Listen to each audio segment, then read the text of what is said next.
Mike, thank you. We'll bring in Congressman Dan Meuser of Pennsylvania, sitting on the House Financial Services Committee. Congressman, good to see you on this Friday. Can we just pick up where Mike left off in his report? Venezuela essentially coming to the table, what looks like making peace with the U.S., working in lockstep at this moment. The president canceling what would have been a second wave of attacks on Venezuela. Talk to us about what you see from the president moving forward with Venezuela. Well, listen, obviously it started by removing a leader of a cartel, the perhaps largest drug dealer of sales of illegal drugs to the United States. So the reign of terror in Venezuela has ended. Now, the folks that are still there, that within the continuation of the regime, understand that we're there to create stability in our hemisphere.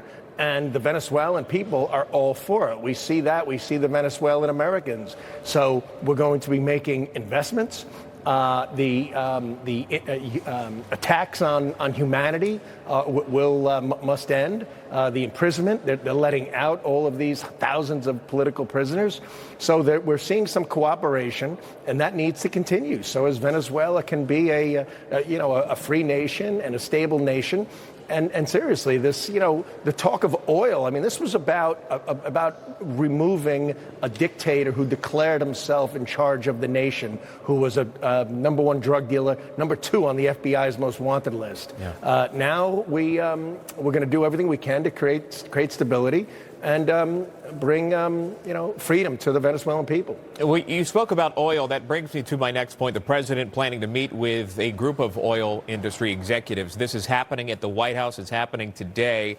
A very big meeting. It comes after the president said that United States oil companies will spend billions of dollars to fix Venezuela's oil infrastructure. What do you expect from this meeting? There has been very positive news for Americans here in the United States in terms of what they're paying at the pump. An average gallon of gas now is $2.80, according to AAA, much lower in some southeastern states. But talk to us about what you expect and what you would hope to see from these oil executives and the White House. Well, the president really has a master plan, and it has to do with affordability. It has to do with lowering inflation. It has to do with lowering just overall prices, and the common denominator there is energy. Now, this was not about the oil. We've got plenty of oil. But look what's happening. Now that they see what the future could be, the type of investment that can take place, every top oil company looking to invest perhaps $100 billion in the infrastructure of Venezuela. And those funds, that money is going to go to the economy of Venezuela. It's not going to go anywhere else. And they see that. And you know what? They're seeing it in Iran. They're going to be seeing it in Cuba. They're seeing it already in Colombia. This could be a domino effect of minimizing dictatorships and the people that are being oppressed. So this thing could be a lot wider than it is, and I actually predict it will be. And you know what else is happening here, Sean? China relies a lot on Venezuelan energy, Venezuelan oil. So now we've got a much stronger position with China. Perhaps China will understand that and, help in other parts of the world, not just with trade, not just with the things that they do that are egregious, but perhaps even with with Putin and the Ukrainian war. I think this has an opportunity of being all tied together and unbelievably meaningful. And President Trump's masterminded, I think, quite a potential huge outcome, not just for the United States, but globally. Yeah, strategic moves done within the best interest of national security. I want to move domestically to you, where the unrest in Minnesota continues to build. Federal agents have been clashing with protesters after a woman was fatally shot by an ICE agent in Minneapolis during a law enforcement operation. That woman was shot after being told to exit her vehicle. She placed her car in drive. She hit an officer. You see through the video what appears to be.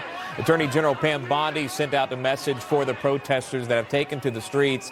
She says, Minnesota peacefully protesting is a sacred American right protected by the First Amendment. Obstructing, impeding, or attacking federal law enforcement is a federal crime, so is damaging federal property. If you cross that red line, you will be arrested and prosecuted.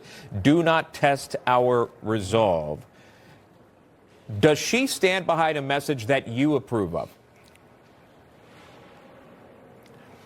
I'm not exactly sure. First of all, they're all not refuse to abide by federal law. They have demonized federal agents, and not just the media. The media, in many cases, should be ashamed of themselves. Okay, this is federal law. Biden administration created an enormous problem. These cities created enormous problems by having sanctuary cities. Now they think it's a great idea to protect the illegals. And by the way, the main reason that the ICE is in Minneapolis, it began with the fraud, and then when billions of dollars of fraud was understood and cleared, then they found that there were so many illegals that were part of it. So that's why we have the type of force we have of ICE right there. They brought it on. Now, continuing to demonize them, not allow federal agents, absolutely no cooperation. You know, finally, they're bringing in some local police. There's no reason for any of this, okay? These cities, not just these blue cities, but these blue governors and blue mayors, okay, like Waltz and the mayor of Minneapolis have created a very volatile environment that has put people against, you know, federal law enforcement and created this sad situation. Of course this woman was radicalized. Here she's being told for years, or for at least the last year, that ICE is the Gestapo.